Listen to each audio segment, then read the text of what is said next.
ओम शांति। 10 अक्टूबर 2014 साकार महावाक्य।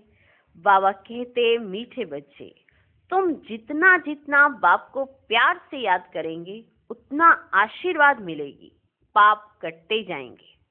2 प्रश्न है। पहला प्रश्न, बाप बच्चों को किस धर्म में टिकने की मत देते हैं?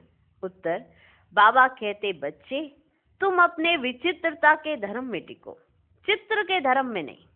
जैसे बाप विदेही विचित्र है, ऐसे बच्चे भी विचित्र हैं, फिर यहाँ चित्र में आते हैं।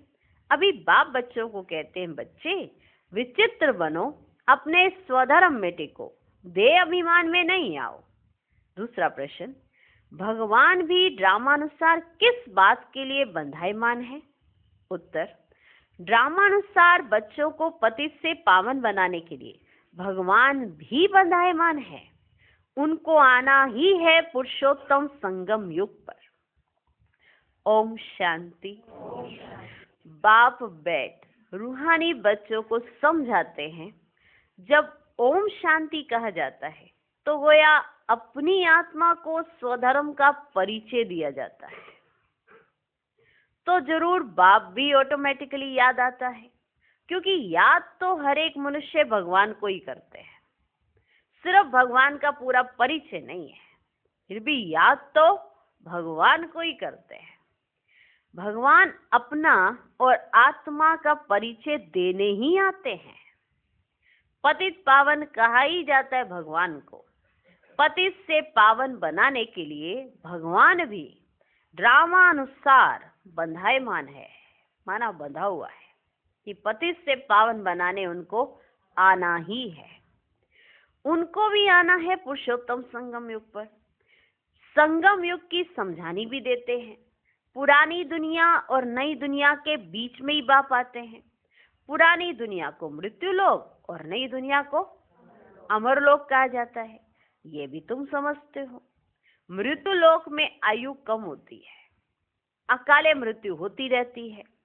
वह फिर है अमर लोक, जहां अकाले मृत्यु ही नहीं होती, क्योंकि पवित्र है, क्योंकि पवित्र है।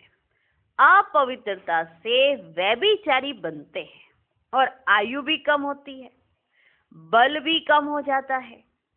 सत्युग में पवित्र होने के कारण अव्यभिचारी होते हैं, माना एक की समृद्धि। भले वहां किसी को याद नहीं करते, पर एक ही रहता सब कुछ। यहाँ कितने अनेक हैं, उसमें एक को ढूंढना कितना मुश्किल है, क्योंकि पवित्र नहीं है। तो अपवित्रता के कारण बल नहीं रहता है, इसलिए अभी थोड़ा सा फील होगा कि सुख है, फिर कुछ और ढूंढने लगेंगे। फिर थोड़ा सा सुख फील होगा, फिर कुछ और ढूंढने लगेंगे। माना तृप्ति नहीं है, संतुष्टता नहीं है, हर स्टेप पे कुछ नया ही चाहिए। और सत्युग में ऐसा नहीं होता, एक ही है सब कुछ। एक राज्य, एक भाषा, एक धर्म, सब एक। सत्युग में पवित्र होने कारण अव्यभिचारी हैं, बल भी जास्ती रहता है। बल बिगर राजाई कैसे प्राप्त की? सत्युग में जो राजा रानी है, जो विश्व महाराजा महारानी है, उन्होंने राजाई कैसे प्राप्त की? जरूर बाप से उन्होंने आशीर्वाद ली होगी, तभी तो प्राप्त की। इतनी बड़ी राजाई तो क्या ली होगी? आशीर्वाद। बाप है सर्वशक्तिमान, आशीर्वाद कैसे ली होगी? सोच चलनी चाहिए ना कि इन्होंने आशीर्वाद कैसे ले ली। क्योंकि जब वो आए हैं, जब शिव पिता आए हैं, तो सबको आशीर्वाद देने आए, और उसमें से कुछ ऐसे विशेष थे जिन्होंने रियल में आशीर्वाद ली। कुछ ऐसे थे जिनको कहा भी जाता था ले लो, पर फुर्सत नहीं है उनके पास आशीर्वाद लेने तक की। तो सवाल उठता है कि आशीर्वाद ली कैसे? ली तो होगी ना, कैसे ली होगी? बाप कहते हैं मुझे याद करो। तो जिन्होंने जास्ती याद किया होगा ना, उन्होंने ही आशीर्वाद ली होगी। और ये हम अच्छे से जानते हैं कि आशीर्वाद लेने का अर्थ क्या होता है। कोई दुख तकलीफ, कोई भी कष्ट उनके पास आ नहीं सकता जिनके पास परमात्मा की आशीर्वाद रहती है। तो आशीर्वाद तो ली होगी। आशीर्वाद कोई मांगने की चीज नहीं है, ये तो मेहनत करने की चीज है कि वो हमको आशीर्वाद करे दिल से।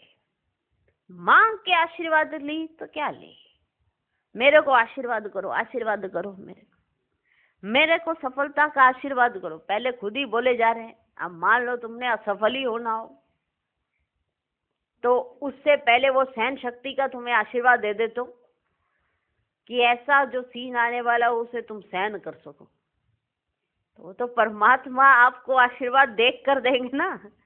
लेकिन नहीं नहीं, मेरे को तो विजयी भाव का आशीर्वाद दो, तो मांगी नहीं जाती।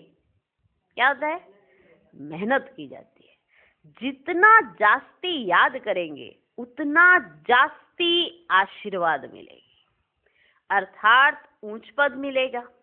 याद ही नहीं करेंगे तो आशीर्वाद भी नहीं मिलेगी। लौकिक बाप बच्चों को कभी ये नहीं कहते हैं कि मुझे याद करो, वे छोटेपन से आप ही मम्मा बाबा कहते रहते हैं, है ना। बच्चों को ये कहा नहीं जाता कि अब आप अब पैदा हो गए हो और अब याद करो। लौकिक माँ बाप ऐसे नहीं कहते, छोटेपन से ही वो मम्मा बाबा कहने लग जाते हैं। ऑर्गन्स छोटे हैं, बड़े बच्चे कब ऐसे बाबा बाबा मम्मा मामा ऐसे नहीं कहेंगे। कहेंगे क्या बड़े बच्चे, हैं? ये तो हमारे माँ बाप ही है। बड़ों को ये समझ आ जाती है, ऑटोमेटिक समझ आती है। बड़े बच्चे कब ऐसे बाबा बाबा मम्मा मम्मा नहीं कहेंगे। उन्हों की बुद्धि में रहता है ये हमारे माँ बाप हैं जिनसे ये वर्षा मिलना है। कहने की व याद करने की बात ही नहीं रहती है। मालूम है ना कि हमारे भाई बहन है और ये हमारे माँ बाप है, इसमें कहने की या याद करने की तो कोई बात ही नहीं रहती है। यहाँ तो बाप कहते हैं मुझे और वर्षे को याद करो। क्यों? क्योंकि बच्चे देखते भी नहीं देख पाते, इसीलिए बाप को कहना पड़ता है। विचित्र बाप है ना, अपना उनके पास चित्र भी नहीं है तो जो आप चित्र बार बार याद रखते हुए उनको याद रख सको। विचित्र बाप है, इसलिए बाबा को ये कहना पड़ता है कि मुझे और वर्षे को याद करो। हद के संबंध को छोड़ अब बेहद के संबंध को याद करना है। सब मनुष्य चाहते हैं हमारी गति हो। गति कहा ही जाता है मुक्ति धाम को, सदगति कहा जाता है फिर से सुखधाम में आने को। कोई भी पहले आएगा तो जरूर सुख ही पाएगा। जो भी परम धाम से पहले उतरेगा वो सुख ही पाएगा। बाप सुख के लिए ही आते हैं। जरूर कोई बात डिफिकल्ट है, इसलिए इनको ऊंच पढ़ाई कहा जाता है। जितनी ऊंच पढ़ाई उतनी डिफिकल्ट भी होगी। थोड़ा फर्क भी तो रहेगा ना, सभी तो पास कर ना सके। बड़े से बड़ा इम्तिहान बहुत थोड़े स्टूडेंट पास करते हैं। दिल सबकी होती है आईएएस बन जाएं, आईएएस की पढ़ाई करें, दिल सबकी होती है। बड़े से बड़ा इम्तिहान बहुत थोड़े स्टूडेंट पास करते हैं, क्योंकि बड़ा इम्तिहान पास होने से फिर सरकार को पगार भी बहुत देनी पड़ती है ना। अगर आपने बहुत बड़ा इम्तिहान पास कर लिया तो फिर गवर्नमेंट को आपको जॉब देनी पड़ेगी और अच्छी फिर पगार भी देनी पड़ेगी, माना सैलरी भी देनी पड़ेगी। कई स्टूडेंट बड़ा इम्तिहान पास करके भी ऐसे ही बैठे रहते हैं। सरकार के पास इतना पैसा नहीं है जो बड़ा पगार दे। यहाँ तो बाप कहते हैं जितना ऊंच पढ़ेंगे उतना ऊंच पद पाएंगे। वहां पर सरकार के पास इतना पैसा नहीं है जो आपको इतनी ज्यादा पगार दे सके, पर यहाँ बाप के पास बहुत कुछ है। इसलिए कहते हैं जितना ऊंच पढ़ेंगे उतना ऊंच पद पाएंगे। ऐसे भी नहीं सब कोई राजाएं व साहूकार बनेंगे, सारा मदार पढ़ाई पर है। भक्ति को पढ़ाई नहीं कहा जाता है, यह तो है रूहानी ज्ञान जो रूहानी बाप पढ़ाते हैं। कितनी ऊंच पढ़ाई है, बच्चों को डिफिकल्ट लगता है क्योंकि बाप को याद नहीं करते, तो करेक्टर्स भी सुधरते नहीं है। याद नहीं करते ना बाबा को, तो करेक्टर्स भी सुधरते नहीं है। जो अच्छा याद करते हैं उनके करेक्टर्स भी अच्छे होते जाते हैं। जो अच्छा याद करते हैं बहुत बहुत मीठे सर्विसेबल बनते जाते हैं। करेक्टर्स अच्छे नहीं हैं तो कोई को पसंद भी नहीं आते हैं। जो ना पास होते हैं तो जरूर करेक्टर्स में रोला है, कोई ना कोई करेक्टर्स में घोटाला जरूर है। कहते ना फेल हो गया, कहते ना ये फेल हो गया, उसके मम्मी पापा फिर उसकी पूरी इंक्वायरी करते हैं। फेल हो गया, पढ़ा नहीं, नहीं, इसका जरूर कहीं ना कहीं कुछ ना कुछ गड़बड़ जरूर चल रही है जो ये फेल हो गया। यहाँ तो हमें कापियां दिखा दिखा के मैं पढ़ रहा हूँ, मैं पढ़ रहा हूँ, मैं पढ़ रहा हूँ। फिर उसकी कापियां चेक की जाती है, माना अंदर क्या रखा हो उसने, किताबों के अंदर के। फिर उसका बैग चेक किया जाता है, करा जाता है ना कहीं रोला जरूर है कुछ। तो उसके फेल होने से कई अंदाजे लगा लिए जाते हैं, है कि नहीं है।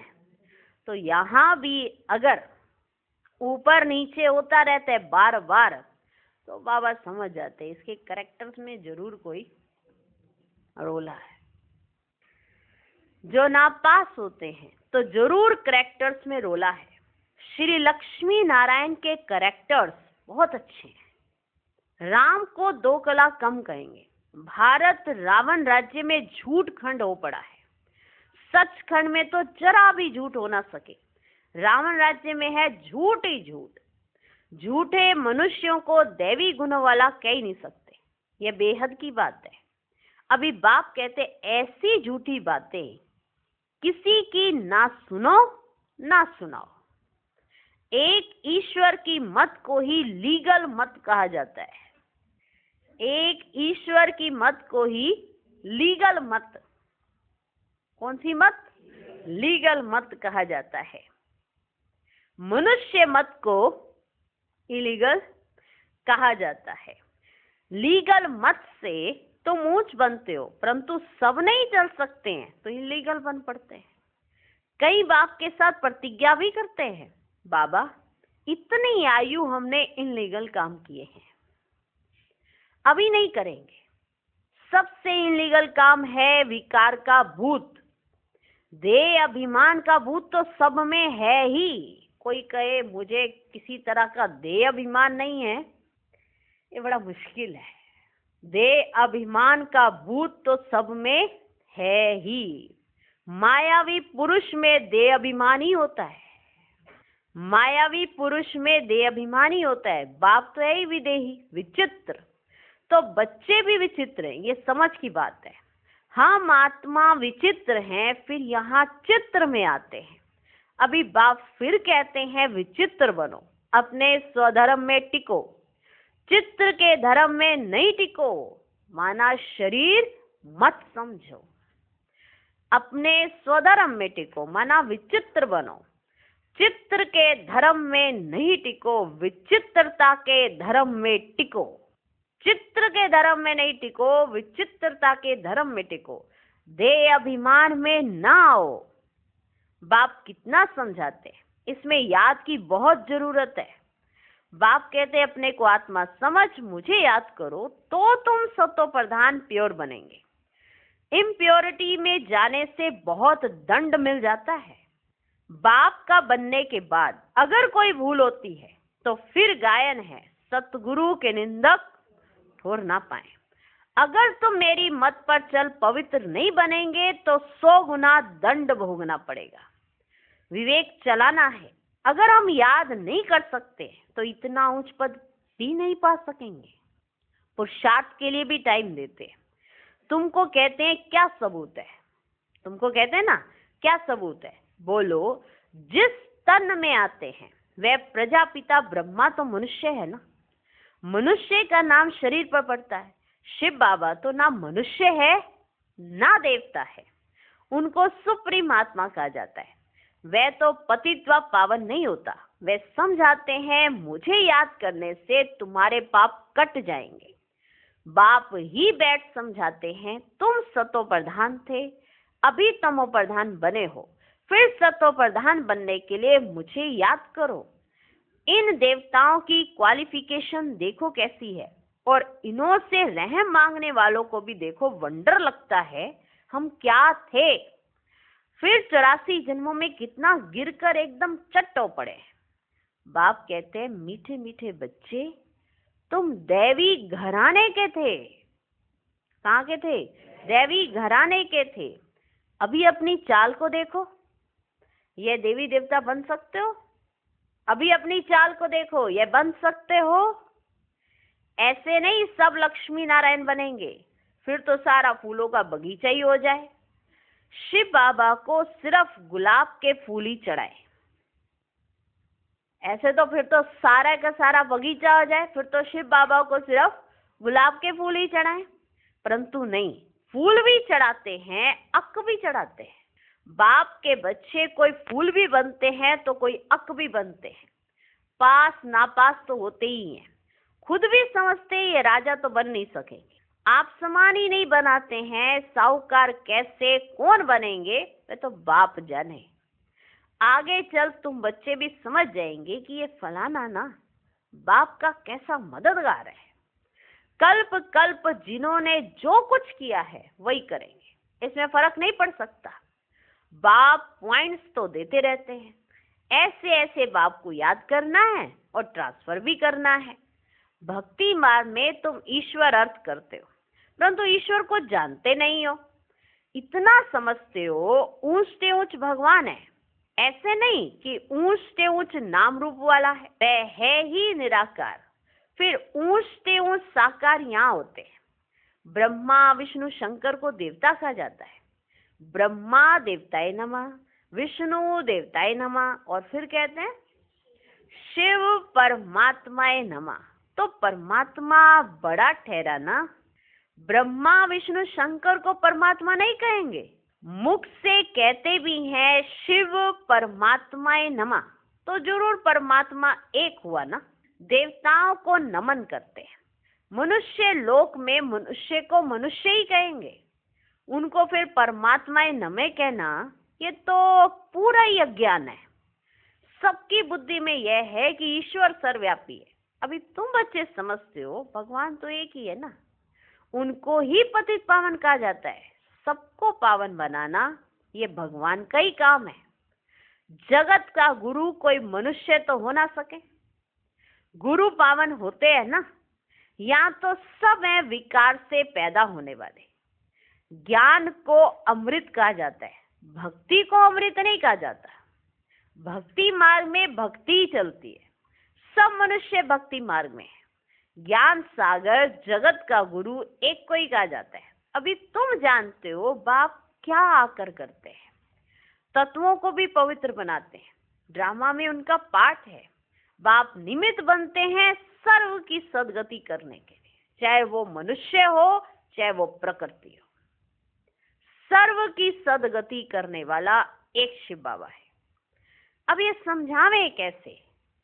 आते तो बहुत है, उद्घाटन करने आते हैं तो तार दी जाती है कि होनहार विनाश के पहले बेहद के बाप को जान के उनसे ही वर्षा ले लो, ये तार भेजी जाती है। यह है रूहानी बाप, जो भी मनुष्य मात्र है सब फादर कहते हैं। क्रिएटर है तो जरूर क्रिएशन को वर्षा मिलेगा ही मिलेगा। बेहद के बाप को कोई भी जानते नहीं है। बाप को भूलना भी ना, यह भी ड्रामा में नूंद है। बेहद का बाप ऊंच से ऊंच है, वह कोई हद का वर्षा तो नहीं देगा ना। लौकिक बाप होते भी बेहद के बाप को तो सब याद करते हैं ना। लौकिक बाप है फिर भी बेहद के बाप को याद किया जाता है, क्यों? हाँ, इसलिए गति सदगति के लिए। सतयुग में उनको कोई याद नहीं करते क्योंकि बेहद सुख का वर्षा मिला हुआ है। अभी तुम बाप को याद करते हो, आत्मा ही याद करती है। फिर आत्माएं अपने को, अपने बाप को, ड्रामा को भूल जाती है।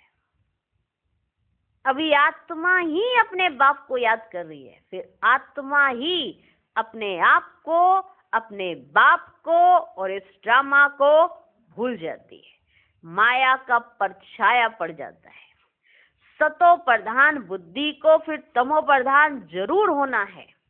स्मृति में आता है नई दुनिया में देवी देवताएं सतो प्रधान थे, ये कोई भी नहीं जानते। दुनिया ही सतो प्रधान गोल्डन एज बनती है, उसको कहा जाता है न्यू वर्ल्ड। यह है आयरन एज्ड वर्ल्ड। ये सब बातें बापी आकर बच्चों को समझाते हैं। कल्प कल्प जो वर्षा तुम लेते हो ना बच्चे, पुरुषार्थ अनुसार वही मिलने का है। तुमको भी अभी मालूम पड़ा है हम ये थे, फिर ऐसे नीचे आ गए हैं। तो बाप ही बताते हैं ना कि ऐसे ऐसे होगा। कोई कहते हैं कोशिश बहुत करते हैं परंतु ना याद ठहरती नहीं है, क्या करें, कोशिश तो बड़ी चल रही है। कोई कहते हैं कोशिश बहुत करते हैं परंतु याद ठहरती नहीं है। इसमें बाप अथवा टीचर क्या करे? कोई पढ़ेंगे नहीं तो टीचर क्या करे? टीचर आशीर्वाद करे फिर सब पास हो जाए।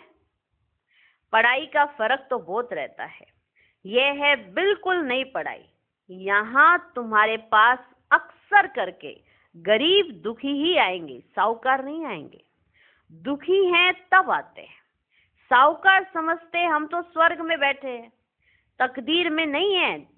जिनकी तकदीर में है उनको झट निश्चय बैठ जाता है। जिनकी तकदीर में नहीं होता वो अपनी साहूकारी के नशे में ही वहीं बैठे रहते हैं, साहूकारी का नशा। और जिनकी तकदीर में है उनको झट निश्चय बैठ जाता है। निश्चय और संशय में देरी नहीं लगती है। ये नहीं कि अभी निश्चय हो गया तो संशय नहीं आ सकता। संशय आने में भी यूं सेकंड लगता है, निश्चय होने में बहुत देर लग जाती है। लेकिन जिनको सेकंड का होता है ना तो फिर उनका निश्चय कभी टूटता नहीं, उनका निश्चय कभी टूट सकता नहीं। और जिनको संशय आता रहता है तो उनका निश्चय कभी बैठ सकता नहीं, क्योंकि उनको वही चीजें दिखाई देती है जो नेगेटिव है। फिर कहेंगे हम देखना नहीं चाह पा रहे, फिर ये नेगेटिव चीज क्यों दिखाई दे रही है? क्योंकि संशय में लाने की माया कोशिश कराती है। वो कोशिश कराती है कि ये हमेशा संशय बुद्धि बने रहे। निश्चय और संशय में देरी नहीं लगती है, माया झट बुला देती है। टाइम तो लगता है ना, इसमें मूंझने की दरकार नहीं है। अपने ऊपर रहम करना है। श्रीमत तो मिलती रहती है। कितना सहज बाप कहते हैं, सिर्फ अपने को आत्मा समझ मुझे याद करो। तुम जानते हो यह है ही मृत्यु लोक, वह है अमर लोक। वहां अकाले मृत्यु नहीं होता। क्लास में स्टूडेंट नंबरवार बैठते हैं ना, ये भी स्कूल है ना। ब्राह्मणी से पूछा जाता है तुम्हारे पास नंबरवार होशियार बच्चे कौन से हैं? बाबा ब्राह्मणियों से पूछते थे, बताओ बच्ची तुम्हारे पास नंबरवार होशियार बच्चे कौन हैं? जो अच्छा पढ़ते हैं वह राइट साइड में होने चाहिए। जो अच्छा पढ़ते हैं वह राइट साइड में होने चाहिए। राइट हैंड का महत्व होता है ना। पूजा आदि भी राइट हैंड से की जाती है। बच्चे ख्याल करते रहें सतयुग में क्या होगा। सतयुग याद पड़ेगा तो सत बाबा भी याद पड़ेगा। बाबा हमको सतयुग का मालिक बनाते हैं। वहां ये पता नहीं है कि हमको ये बादशाही कैसे मिली है। इसलिए बाबा कहते हैं इन लक्ष्मी नारायण में भी ये ज्ञान नहीं है। बाप हर एक बात अच्छी रीति बैठ समझाते रहते हैं। जो कल पहले वाले समझे हैं वही जरूर समझेंगे। फिर भी पुरुषार्थ तो करना पड़ता है ना। बाप आते ही हैं पढ़ाने। ये पढ़ाई है, इसमें बड़ी समझ चाहिए। अच्छा, मीठे मीठे सिकी लधे बच्चों प्रति माता पिता बाप दादा का याद प्यार और गुड मॉर्निंग। रूहानी बाप की रूहानी बच्चों को नमस्ते। हम रूहानी बच्चों की भी रूहानी बाप को नमस्ते नमस्ते नमस्ते। Good morning good morning good morning. धारणा के लिए मुख्य सार। पहला पॉइंट, ये रूहानी पढ़ाई बहुत ऊंची और डिफिकल्ट है। इसमें पास होने के लिए बाप की याद से आशीर्वाद लेनी है। अपने कैरेक्टर सुधारने हैं। दूसरा पॉइंट, अभी कोई भी इनलीगल काम नहीं करना है। विचित्र बन अपने स्वधर्म में टिकना है और विचित्र बाप की लीगल मत पर चलना है। आज का वरदान, दृढ़ निश्चय के आधार पर सदा विजयी बनने वाले ब्रह्मा बाप के स्नेही भव। जो दृढ़ निश्चय रखते हैं तो निश्चय की विजय कभी टल नहीं सकती। चाहे 5 ही तत्व या आत्माएं कितना भी सामना करें, लेकिन वो सामना करेंगे और आप अटल निश्चय के आधार पर समाने की शक्ति से उस सामना को संभालेंगे। कभी निश्चय में हलचल नहीं हो सकती। ऐसे अचल रहने वाले विजयी बच्चे ही बाप के स्नेही हैं। स्नेही बच्चे सदा ब्रह्मा बाप की भुजाओं में समाये रहते हैं। आज का स्लोगन, सर्व खजानों की चाबी प्राप्त करनी है तो परमात्म प्यार के अनुभवी बनो। ओम शांति।